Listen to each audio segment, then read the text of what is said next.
In this scene, we'll delve into the proving ground of the component's design process of the fiber laser machine. I'll fix all the failures and craft success to this build that make this machine a game changer for both hobbyists and professionals in the crafting industry.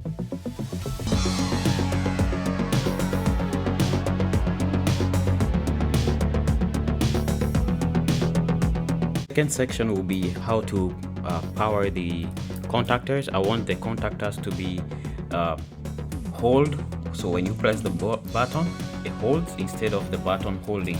So currently, as you see, when you press this button it pushes in and it stays there.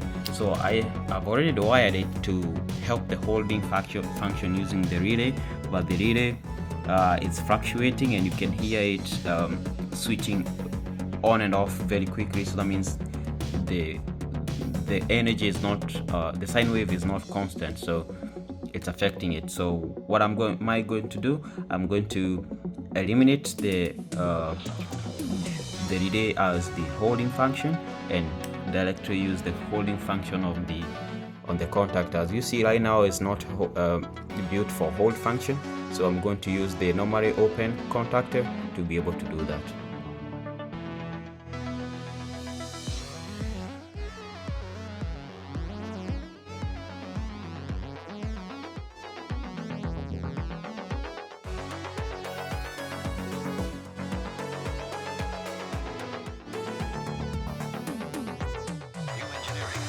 I'm trying my best to power up this control board.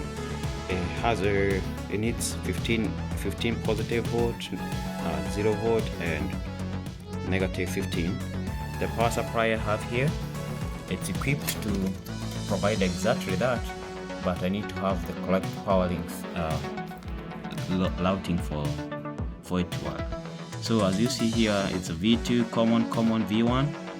V2 and V1 are positive and negative. Common is the 0 volt.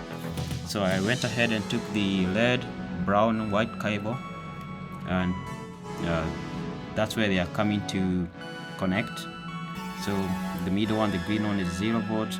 I suppose this positive and that negative then comes here and connects in there. So I'll have to power up the board and figure out which one is positive and which is negative. So I have my gloves on and I'm about to start the machine. Here we go. First going to make sure that the contactor is normally open. So once I'm operating it, there you go.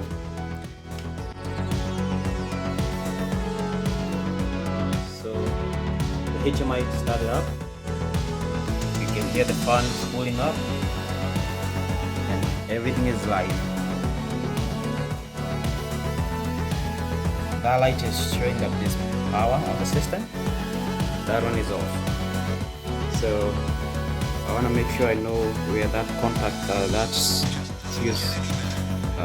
which contactor operates. I've not tried this yet, so this will be the first time I'm doing it. So I turned on that one, but I didn't.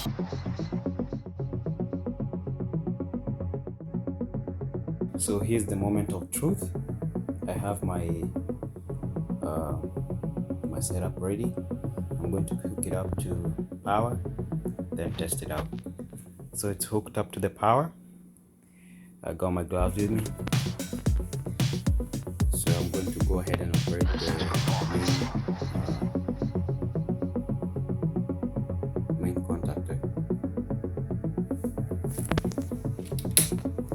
It's armed. Screen is off.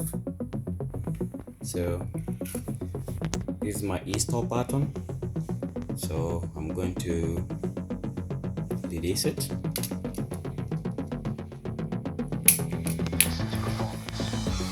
Immediately I released it.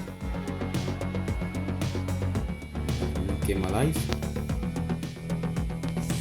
There's a small fan here. It's pulling up quick.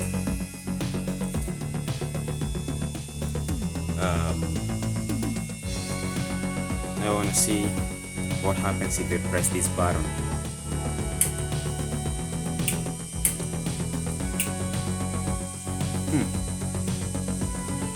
still missing the action. Let me try again on this side. Came apart. And put it back in. So immediately I press on it, the blue light comes on. It reflects there, it's doing so, but it's not operating anything here. So I'm going to try and arm this section with 240 volts. Currently I'm doing 24 volts. So I'm going to change this orange cable right here, coming to that point to go to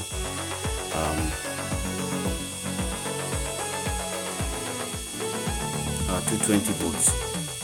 The same things being right here. So instead of it going to 24 volts right here, it's going to end up going to 24 volts to 220 AC. The test is done here. The e-stop, when you press the e-stop, kills everything, and that's the main breaker is off, and plug the power, and that's about it for now. So currently it's on. That's why you see the red dots right there indicating it's ready to go off if you want to set it off. Let's take off the emergency switch. So everything lights on. You see that light, that indicator is on, showing that there's power in the system. So if I click the first contactor, you see it turns on and it holds. I do the same to the second one. It turns on and holds. So there are 3 lights, and both of them are on hold. So if you click this back, it won't do nothing. It will just turn off the leader. Click back, do the same to this one. Same thing. So if you want to turn off the system, you have to click both of them at the same time. Then it shuts off. So this is a safety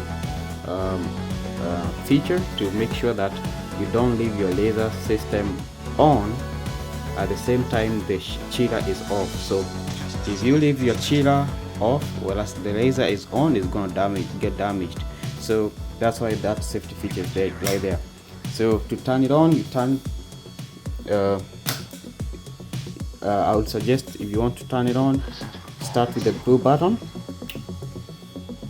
So you're supposed, this is starting sequence. Turn the chiller. The blue indicator means cold. This means power, but when you click it, now that's you arm the laser. Once you've armed the laser and you want to turn it off, turn off the laser, then turn off the water. Or else you can do either way. You can have these. In conclusion, subscribe to see the finishing touches on this fiber laser machine. Whether you're a hobbyist or a professional, this innovative tool is set to revolutionize the way we approach metal and textile industry. Bye for now till next episode.